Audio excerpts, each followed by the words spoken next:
the game, cause see the boxing voice. Welcome back, gang, for the first time and hopefully many more to come. Don't forget to subscribe to the YouTube channel and click on the notifications right here, this little bell, so you can get those emails every time we go live. Peace.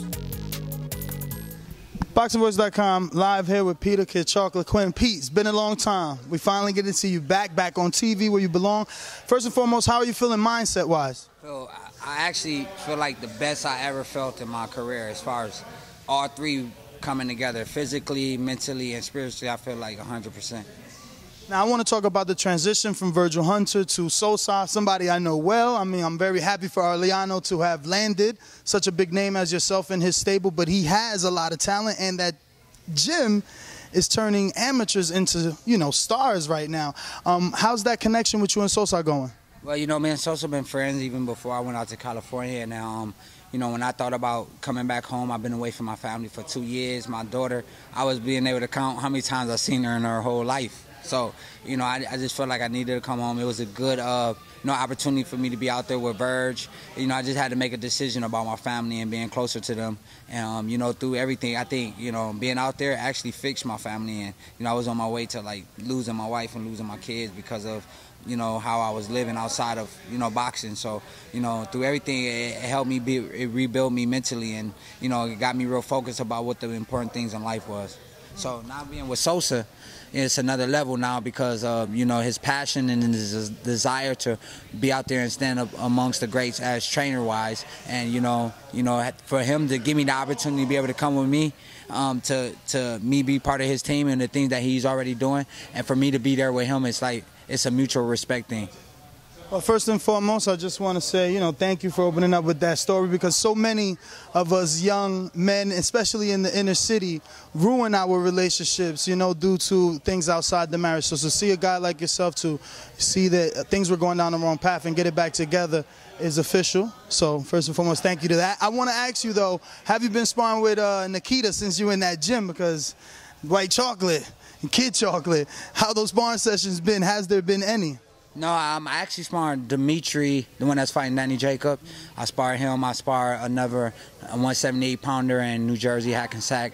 You know, we've been sparring all kind of people. I haven't had the pleasure to spar Nikita. I know he's very fast. I got to see him work because he only been back in the gym a few times. So, you know, overall, you know, he's part of the team. And I think, you know, me being on the level that I'm at is actually a good thing for them because they're young pros and they're up and coming. And, you know, I made a lot of mistakes. I experienced a lot of bad experience in boxing. And maybe I'm able to be a little helping hand for them.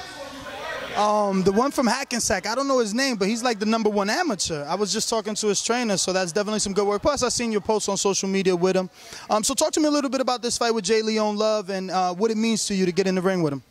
Well, it don't mean anything to get in the ring with him. I mean, this is my job, you know what I'm saying? So, you know, there has been some back and forth between you guys throughout the years. Yeah, it's only on his behalf. Like, I know him personally. Somebody put a huge battery in his back, and I've been his target ever since. So I think this is definitely a make or break fight for him. You know what I mean? I'm experienced, I'm proven, I'm a vet right now. So the experience that I'm able to say that I have on my career, nobody can take that away from me. So this is a fight that he wanted. So, you know, sometimes you got to be careful what you ask for, and you might get something that you didn't expect. So, you know, come August 4th, you know, I'm going to go out there and be Peter Quillin. I'm going to be a new Peter Quillin, a more experienced Peter Quillin, a more patient Peter Quillin, but most importantly, a Peter Quillin that is a man of God. So I believe the J. Leon Love will be delivered into my hands.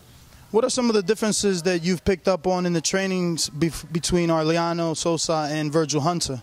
Well, you know, Verge taught me, you know, just small things as far as about how to get in and how to get out, how to be confident with being in the inside. You know, in my last fight against Johnson, I showed, you know, more body work I think I probably showed in all my whole, you know, my career. So I'm a little bit more comfortable being on the inside.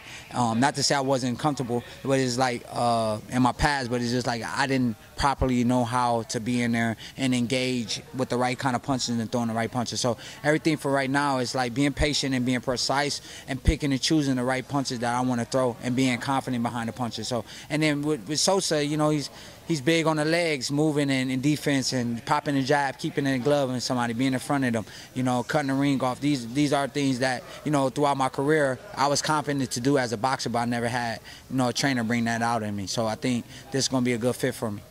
So the fit with Sosa is more about a change in game plan and technique and not about the distance? Because my next question was going to be, if Virgil was on the East, would you have stood with him? But it sounds like the change to Sosa is something that you are embracing.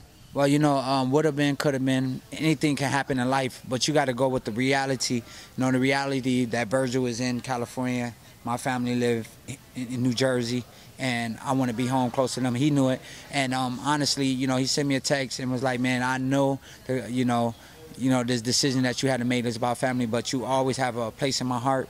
You know, he's like a dad to me. That's solidified already, so I'm always rely on him as far as things outside the ring, and as well as inside, whatever he can lend a hand to do. But I know that my clock is ticking right now, and the more time I spend away from my family, the more, you know, time they have without me there, the more time I'm not shaping them and giving them what they need for them to have a successful future. So what is your prediction for this fight on Saturday? Well, you know, I get paid for 10 rounds. I don't get paid for overtime, but most importantly, you know, Jay Leon going to have to pick what door he want to go out of. It's going to be in the decision or it's going to be a knockout, so be it.